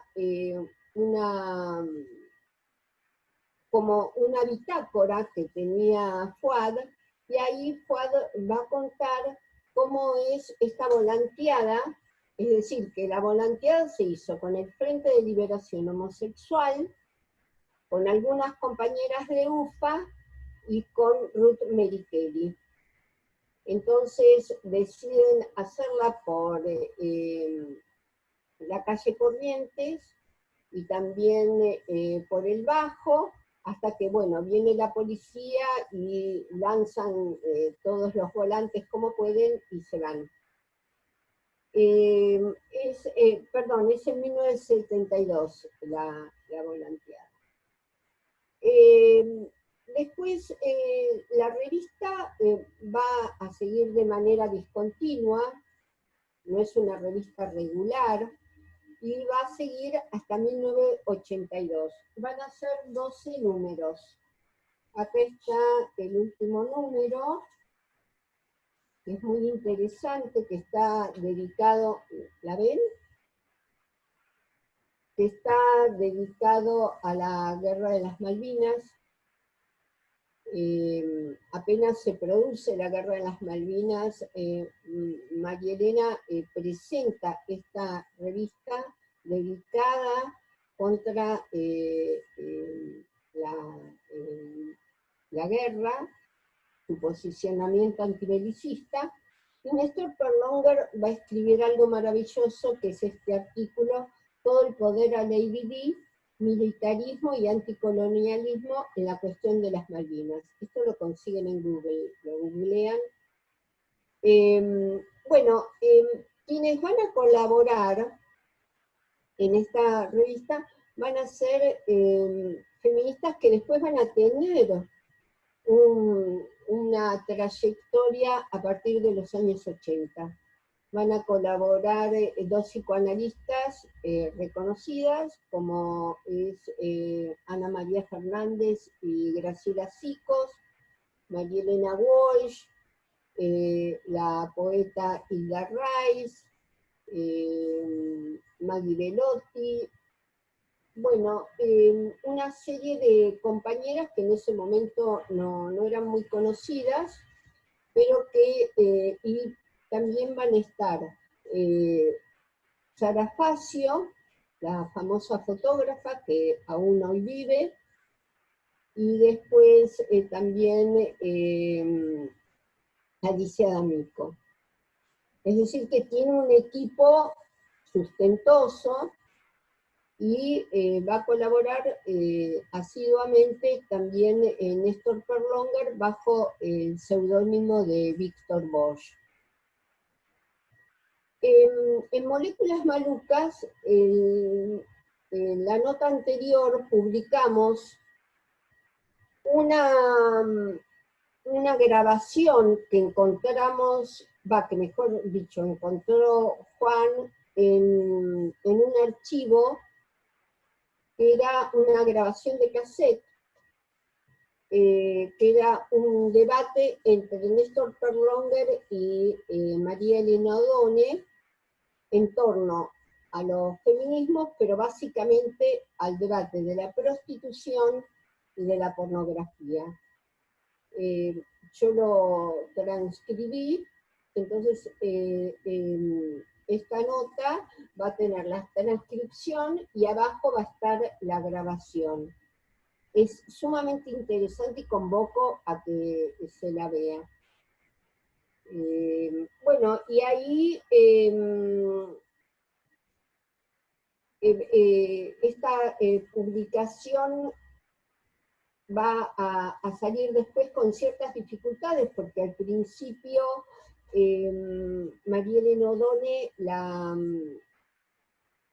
la hacía circular por los kioscos y las librerías de la calle Corrientes, pero después, acá también, agradezco que vayan poniendo todo esto, pero después le hacen un boicot el sindicato de distribuidores, entonces la maldad que le hacen es tremenda. La empiezan a publicar y a hacer circular en la provincia de Buenos Aires, donde no había movimiento feminista.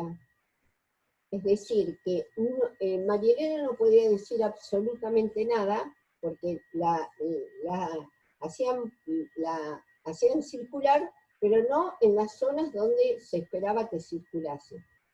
Es así que María Elena empieza a tener unas pérdidas económicas enormes. Y esto lo describe muy bien Néstor Perlonger en una entrevista muy larga que le hace a María Elena, que sale en la revista Alfonsina, la primera publicación feminista de la postdictadura, que la edita María Moreno. Y ahí él utiliza el seudónimo de Rosa, por Rosa Luxemburgo, y hacen una entrevista muy amena, como tomando el té entre dos señoras. Y esa nota que yo cuento de Moléculas Malucas es parte de esa entrevista tan larga que le hace Perlonger, pero que no la publica. No sabemos las razones por qué no sale, le preguntamos a María Moreno, y María Moreno no recuerda, por qué no sale publicada toda en la revista Alfonsina. Bueno, hay mucha traducción de trabajos internacionales. Publica a Kate Millett, a Simone de Beauvoir, a Susan Sontag, y también el tema de la maternidad es todo un debate en sí mismo. Bueno, este título que tiene su pancarta, no a la maternidad, sí al placer, ya lo pone como en evidencia, ¿no? Esta corriente del feminismo va a tener serios cuestionamientos hacia la maternidad obligatoria. Pero no así, no tiene un posicionamiento definido en torno al aborto.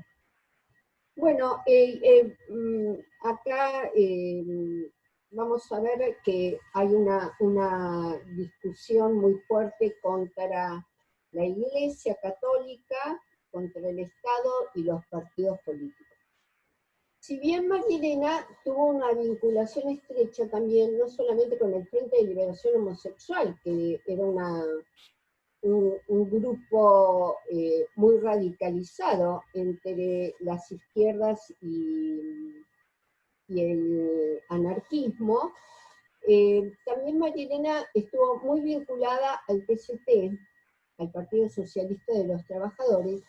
El PST tenía en su grupo interno el grupo Muchacha, que era un grupo muy joven, de feministas jóvenes, que se autodenominaban feministas de izquierdas. Y así es que Nora Chiappone, una de las responsables del feminismo acá está Nora Chiappone presentándose como candidata a vicepresidenta en 1973 junto con Juan Carlos Coral. Es la primera mujer que se presenta a una candidatura de este nivel. Por supuesto que perdió, no cabe ninguna duda, en 1973 arrasó el peronismo, pero no importa. Y en sus pautas programáticas tenía el tema de la anticoncepción, mucho tema del feminismo obrerista, y también especialmente sobre aborto. Y Nora Chiappone era una de las figuras principales del PST, y ella toma contacto con Linda Jennings, que es una activista feminista lesbiana estadounidense, que viene acá para capacitar durante 4 meses a los principales cuadros del Partido Socialista de los Trabajadores, y cuando hace una presentación pública va a ser María Elena Odone, que es la que la va a presentar, ¿no? Va a ser una reunión multitudinaria. Bueno, básicamente no tengo mucho más que decir, porque sería hablar demasiados. Yo la trabajé mucho a la revista, trabajé todos sus números, salieron alrededor de 12 números, pero me parece que ahí podremos finalizar diciendo que también tenían una actividad, ¿lo ven acá? Hacían un club de cine. María Elena había alquilado esta oficina al lado del Teatro Odeón, en la calle Corrientes, y entonces ahí también se hacía cine, aparte de las reuniones que tenían. María Elena fue muy perseguida por la AAA, igual que el Frente de Liberación Homosexual, e igual que UFA. María Elena no le prestaba atención a las amenazas que le hacían telefónicas, hasta que en un momento le avisan por teléfono que va a aparecer en la tapa de la revista El Caudillo, que era la revista de la AAA. Esto estoy hablando en 1974, ¿no? Era una corriente parapolicial que funcionaba dentro del Ministerio de Desarrollo Social, estando vivo también Perón, eso no hay que eximirlo. Desde Ezeiza, que fue en 1973, empezó a armarse la AAA. Y después, bueno, ya muerto Perón, fue parte del terrorismo de Estado. Yo creo que la última dictadura cívico-militar no comienza el 24 de marzo, sino comienza el terrorismo de Estado después de lo que fue la masacre en Ezeiza, con la llegada de Perón, ¿no? Y la persecución y muertes, que yo aparte lo viví eso, era estudiante en La Plata, y viví lo que era la masacre terrible de la AAA, especialmente de estudiantes que venían de países hermanos, bolivianos, peruanos, los sacaban de sus lugares y los fusilaban ahí en la calle sin mayor inconveniente, como también pasó en Mar del Plata con el CNU. Bueno, y entonces Marilena, frente a las amenazas, aparece en El Caudillo, en la revista El Caudillo, y entonces se esconde durante un tiempo y después vuelve, porque dice, si me tengo que matar, que me maten.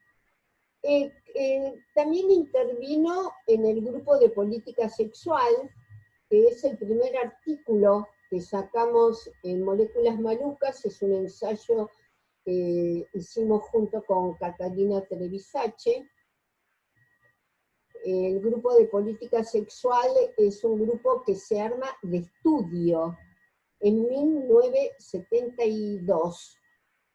1973 publican un ensayo muy interesante que se llama La moral sexual en la Argentina.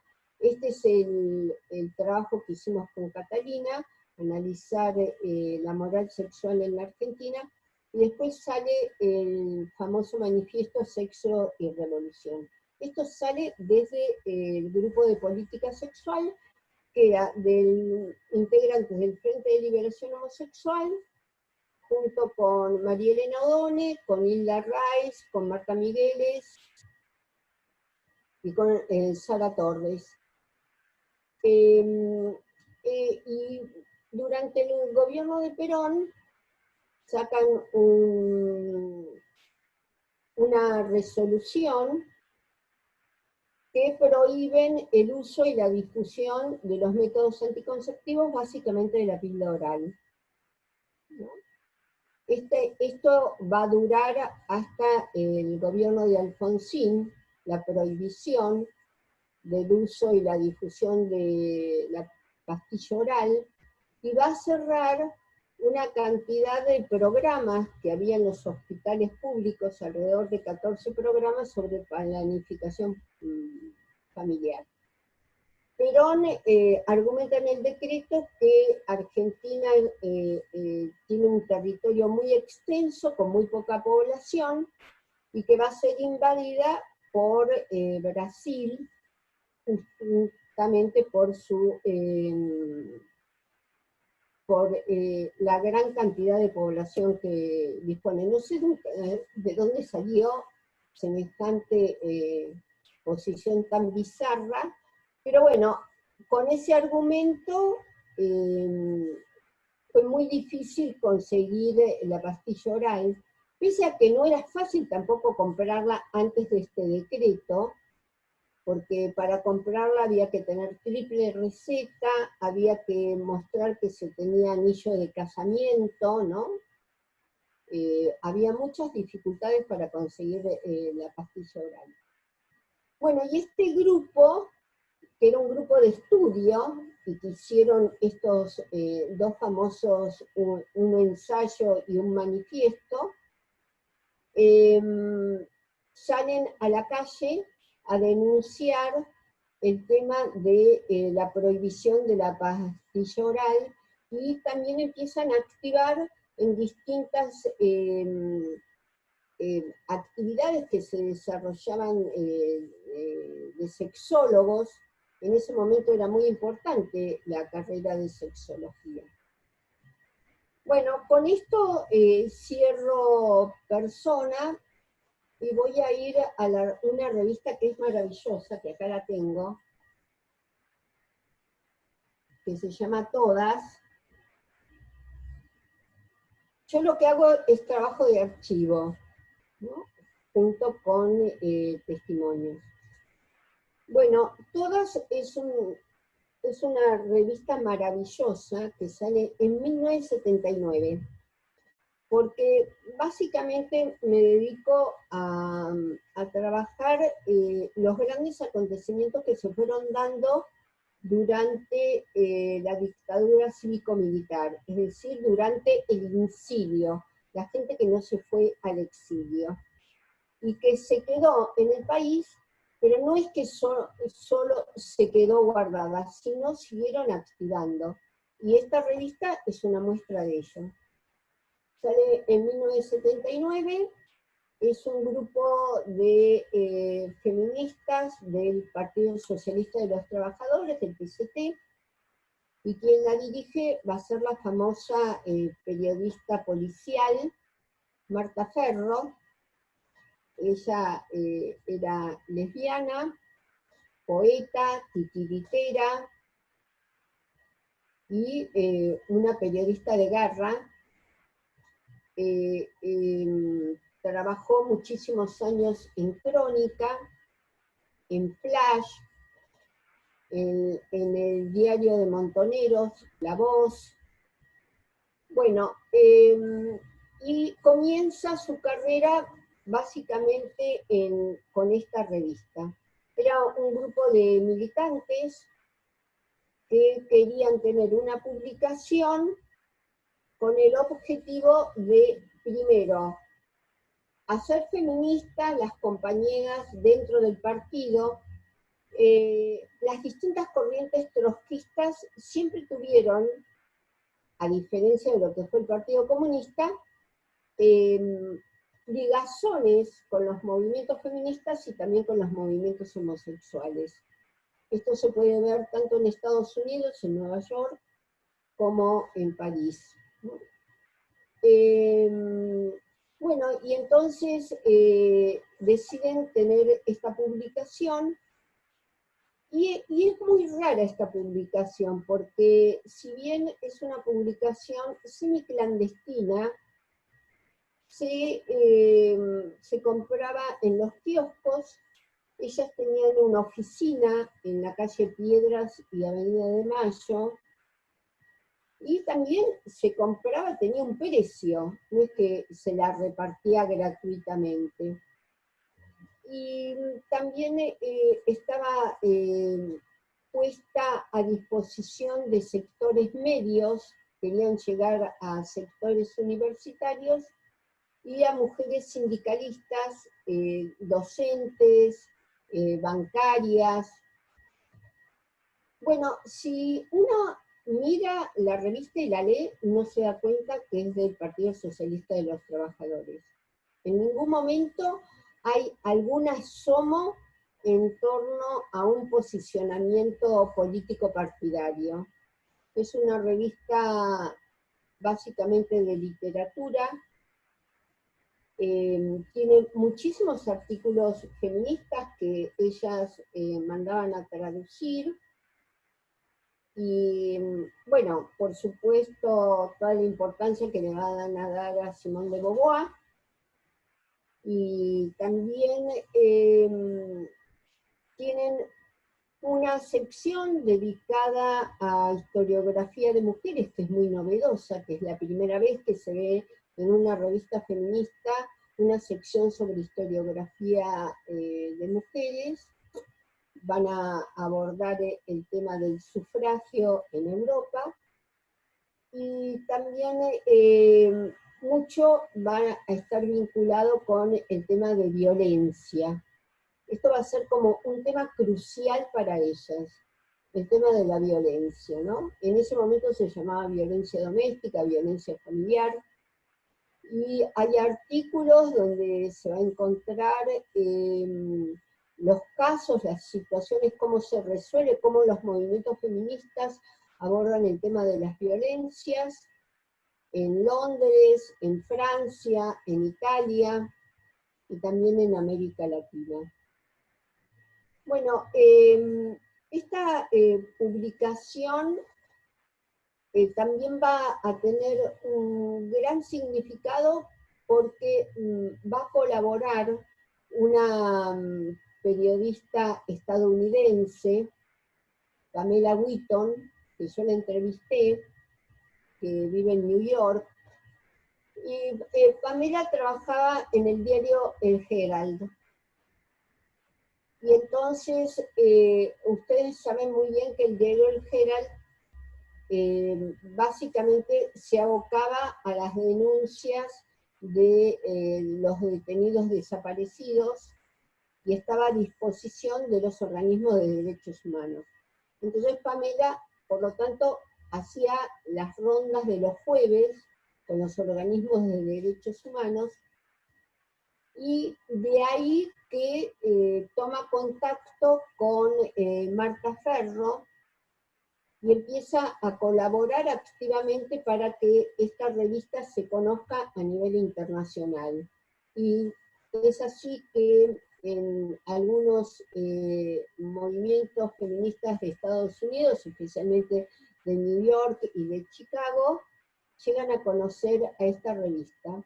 Y también muchas chicanas que envían material traducido, bueno, en castellano, ¿no? Por supuesto.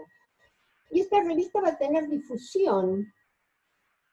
Por ejemplo, el diario Clarín le saca una reseña muy importante, y también algunos programas de radio las entrevistan.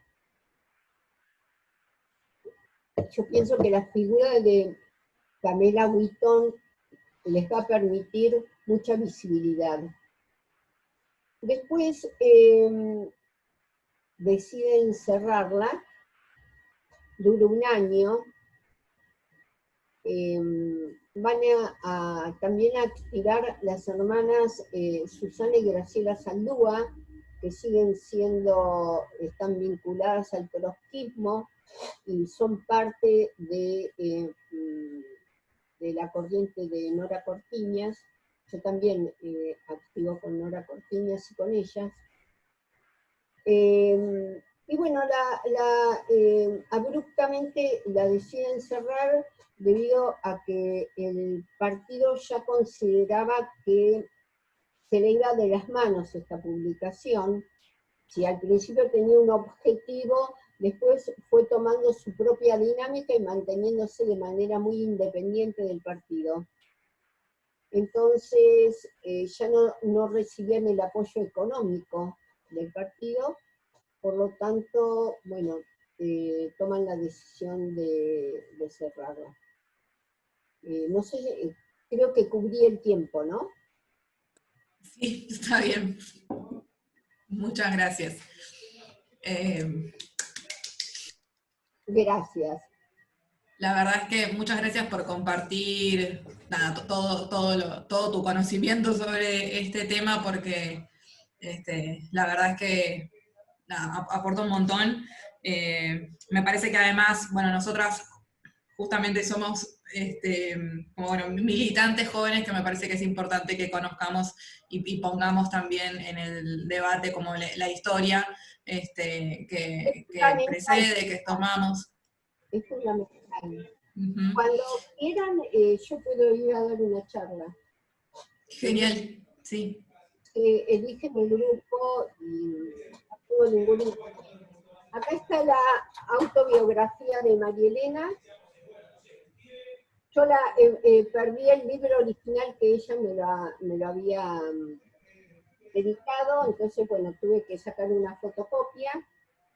Y después acá está el ensayo que yo publiqué sobre todas, en este libro que salió el año pasado, cuando se hizo toda la actividad de las jornadas feministas en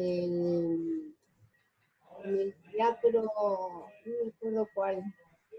Y bueno, de ahí me convocaron para que yo publique un ensayo y ahí fue cuando publiqué todas. Aprovecho para comentar, ya que nos mostrás generosamente las publicaciones, que con las compañeras también estamos haciendo un trabajo de digitalización, así que cualquier persona que le interese sumarse o que tenga publicaciones para que podamos digitalizar, Nada, a todos les mandamos el link por el mail de la cátedra, así que pueden escribirnos para sumarse a eso. Ah, bueno, Regio, cómo no, perfecto. Bueno, no sé si alguien quiere hacer algún comentario o alguna pregunta. La idea es no extendernos más allá de las 9 para poder ir a hacer las tareas hogareñas que tengamos que hacer, así que si alguien quiere hacer algún comentario, está abierto para hacerlo. Hola, quería hacer una pregunta para Mabel con respecto a las publicaciones que estuvo comentando. Siempre me interesó el carácter internacional de los feminismos en general y cómo se hacían eco de los distintos debates de las feministas francesas o del feminismo del norte, y me preguntaba si en esas publicaciones habría alguna reflexión más regional latinoamericana o incluso nacional, si se pensaba como a nivel regional más que nada. Mira, me parece bárbara esta pregunta, porque yo me había olvidado de decirlo. Entonces me ayudás. Hay un concepto que yo lo discuto, como discuto muchos conceptos de la teoría feminista más tradicional, que es el de las olas. Yo no acuerdo con las olas. Es decir, por ejemplo, esta etapa que yo estoy trabajando ahora, la definen como la segunda ola. ¿Qué sucede? Que las olas no son monolíticas. No es lo mismo el contexto histórico del norte que el contexto histórico del sur. Entonces, en el norte, en la década, fines de los 70, mitad de los 60 hasta mitad de los 70, los movimientos feministas fueron totalmente expansivos, porque eran expansivos los movimientos en sí mismos, especialmente en Estados Unidos, en Nueva York, en Chicago, en San Francisco, en Washington. Entonces, pero en el sur no había feminismos. Por ejemplo, en Uruguay no tuvo la experiencia que tuvimos nosotras en Buenos Aires de tener, aunque sean moléculas o pequeños grupos feministas. ¿Por qué? Porque era otra la realidad. Acá lo que primaba era las organizaciones político-armadas y los partidos de izquierdas revolucionarios, que no tenían absolutamente nada que ver con los feminismos.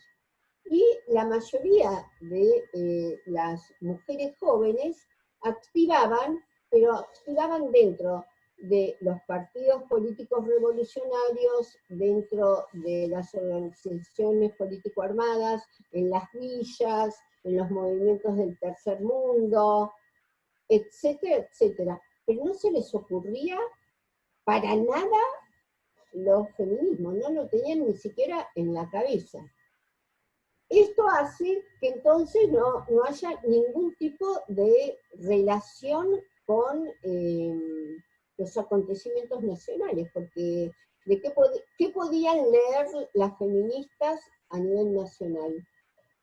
Era una revolución que ellas no estaban, que no participaban, no querían participar, ellas tenían su propia revolución, que era la revolución de la vida cotidiana y de las sexualidades.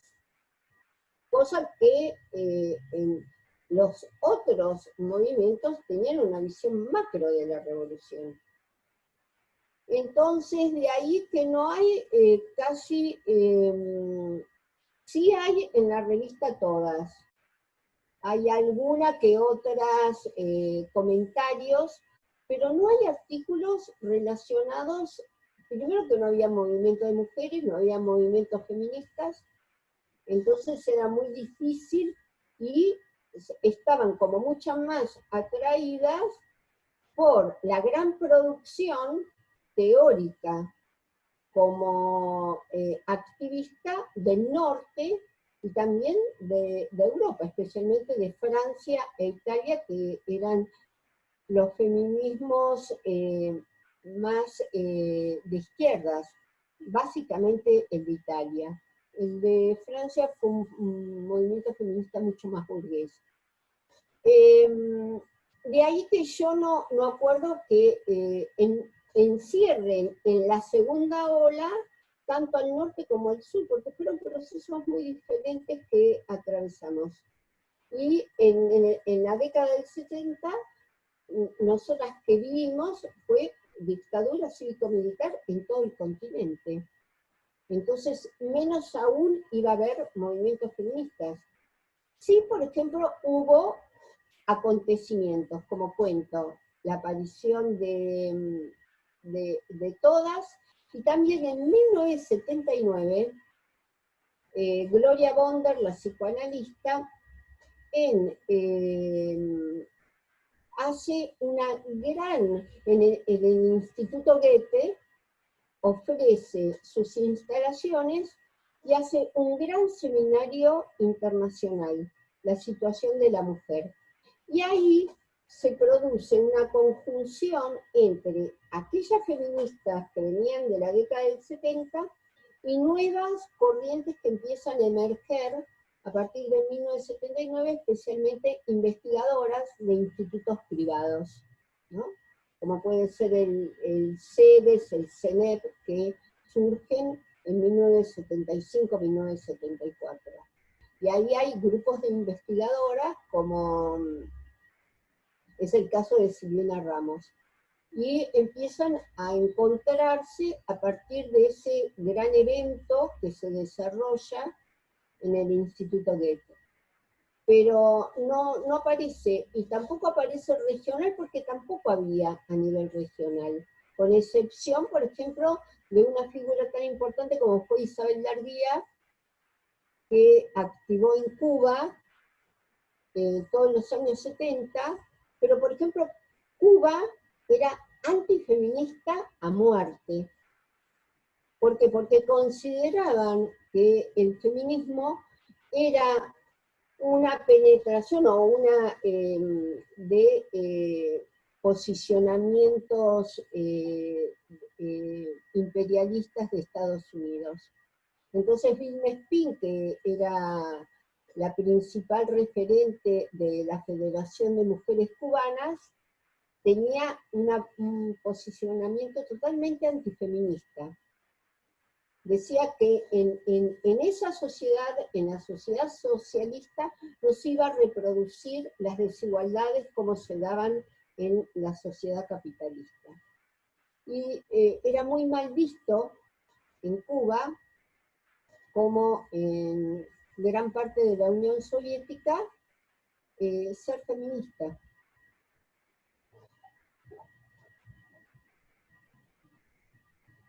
No sé si respondí. Muchas gracias. Sí, estaba buscando el botón para sacarme el mute. Gracias. No, me surgió la duda porque me puse a pensar cuando comentaba sobre las pastillas anticonceptivas, de que para que exista una pastilla anticonceptiva, para que haya efectivamente una materialidad, tuvo que haber quizás un debate sobre la anticoncepción. Entonces, pensaba en el caso argentino que la pastilla ya nos llegó y esa cuestión ajena quizás puso el debate a nivel nacional. Me preguntaba si quizás había debates que surgían desde acá. No hubo debate, porque el debate lo daban los médicos. Hasta el momento, las sexualidades era un tema médico, no era un tema feminista. Después se hace el paso, es interesante, Sí. como del biopoder médico pasa el debate a los movimientos feministas, pero eso recién se va a dar a partir de los años 80 en adelante, ¿no?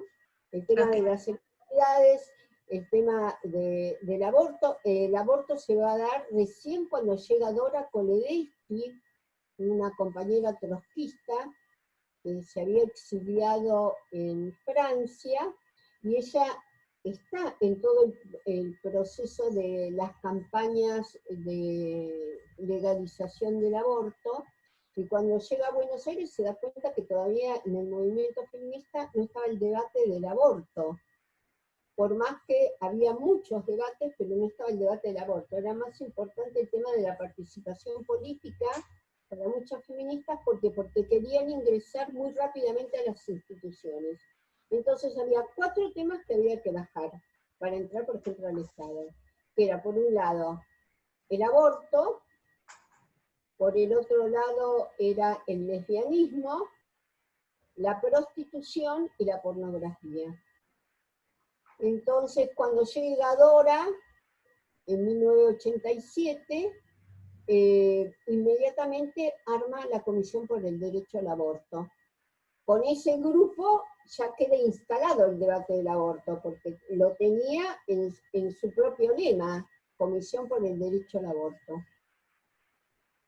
Ok, muchas gracias. De nada. No sé si alguien más tiene alguna pregunta o comentario. Buenas, yo le quería hacer en verdad algunas preguntitas a Caro, pero igual teníamos también en el chat una pregunta que después si quieren véanlas. Pero en verdad yo a Caro más que nada le quería preguntar, y aprovechando que está, porque bueno, también en la materia, como estuvieron repasando las compañeras, analizamos muchos materiales, pero capaz que el anclaje con el neoliberalismo un poco más actual, el tema de la ideología, de los sujetos, que es algo bien de la carrera, ¿no?, de comunicación. No, por ahí en verdad más que nada era consultarte por haber, bueno, vos decías esto de no hay que buscar el feminismo en la obra de Marx, y digo, bueno, a ver, alguna recomendación de algunos autores que podamos ver, que podamos debatir también con las compañeras como para sumar. Era nada más esa preguntita. Sí, cuando me refería a que no hay que buscar el feminismo en la obra de Marx, lo decía en los términos de una búsqueda literal en la letra de Marx, sino pensar en las lecturas del feminismo materialista, o sea, que son lecturas de la obra posterior, ¿no? Ahí yo recomendaría a Teresa de Lauretis, y más para pensar la relación con respecto al neoliberalismo, están Cinzia Russa,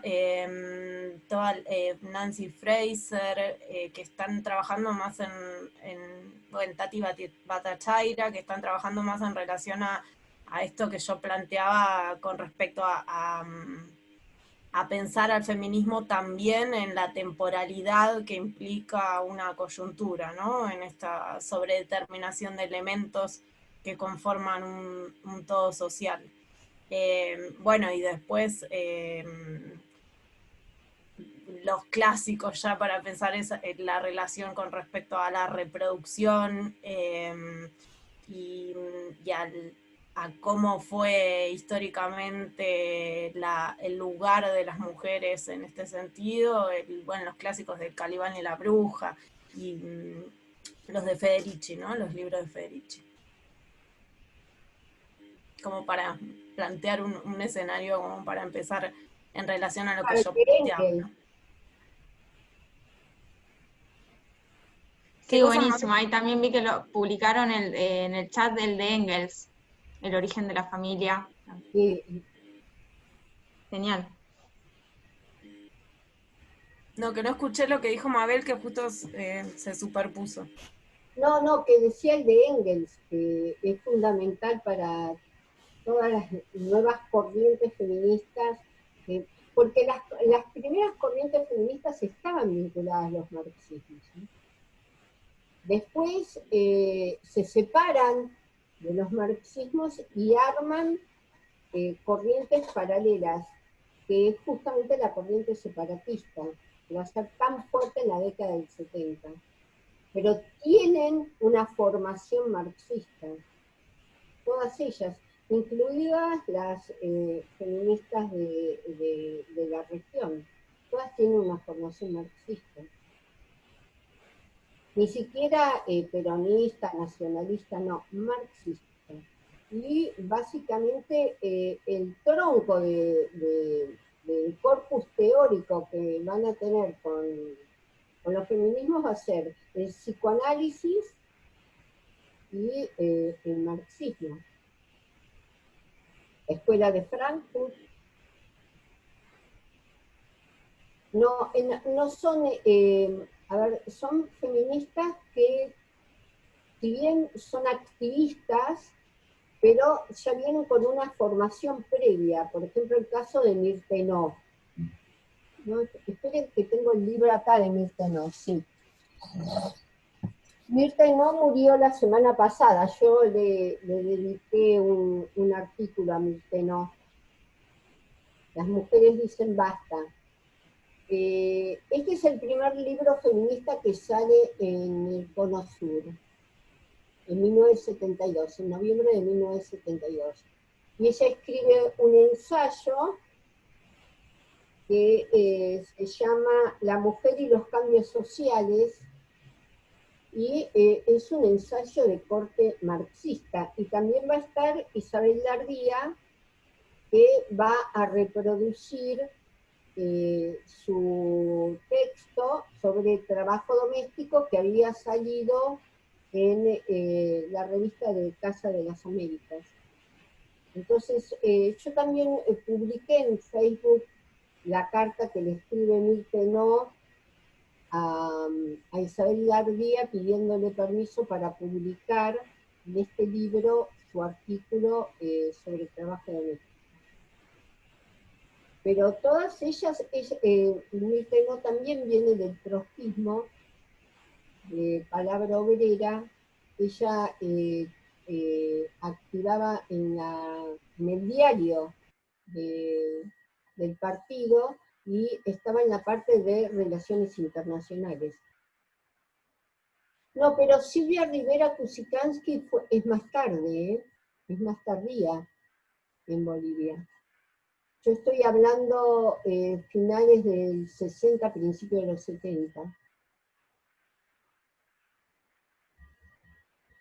Y después una última pregunta que nos hacen en el chat, si actualmente existen publicaciones gráficas exclusivamente feministas. A mí en este momento se me ocurren digitales, no sé si... Son todas digitales. Digitales. se me ocurre la FEM. Estaba Feminaria, que... Ay, la tengo allá arriba, chicas, no puedo alcanzar, pero ustedes la van a ver, Feminaria.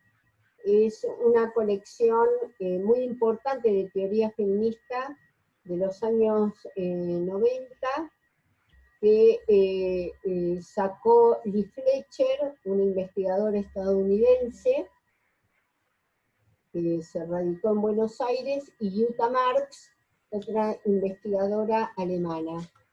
Y después se integran el comité editorial. El comité era bastante grande. Yo también lo integraba y me dedicaba a la parte de memorias y olvidos. Yo tenía una columna que se llamaba Memorias y Olvidos, y publicaba todas las actividades que habían acontecido y que iban a acontecer en Buenos Aires, ¿no? Pero Feminaria fue importantísima. Fue la primera publicación. Publicaba también Marcela Nari, Eva Giberti, Diana Mafía. Ya había teoría en los años 90 y había distintas corrientes feministas. Entonces convergían en Feminaria. Y Feminaria salió hasta los 2000, y después Lee Fletcher se fue a Estados Unidos y dejó toda su biblioteca a Diana Mafía, que la tiene, y ahí armó Diana Mafía su centro de archivos en Tierra Violeta. Esa fue la revista más importante que hubo, al menos en Argentina, sobre teoría feminista. Tan importante como Debate Feminista en México, ¿no? México tiene una larga trayectoria de revistas teóricas. Primero estuvo FEM, en los años 50, 60, 70. Ahí intervenía en FEM la escritora Tununa Mercado, estaba exiliada en México y estuvo en la parte del comité de redacción, y a través de Tununa publicaban muchísimas feministas del sur en la revista FEM. Y después de FEM vino Debate Feminista, que todavía sigue saliendo. Buenísimo. Bueno, nos vamos con un montón de cosas para leer y preguntar y buscar. Así que, bueno, muchísimas gracias. Bueno. Gracias a ustedes, muchísimas gracias, Carolina, Josefina, Julieta, Paula, y creo que me invitó Sofía, ¿no? Si no me equivoco. Sí. Gracias por la buena onda. Así que bueno, muchas gracias a todos por participar. Y bueno, que tengan buenas noches. Gracias. Muchísimas gracias. Por la invitación y el encuentro. Gracias a las compañeras también por las exposiciones. Gracias a todos y a todos.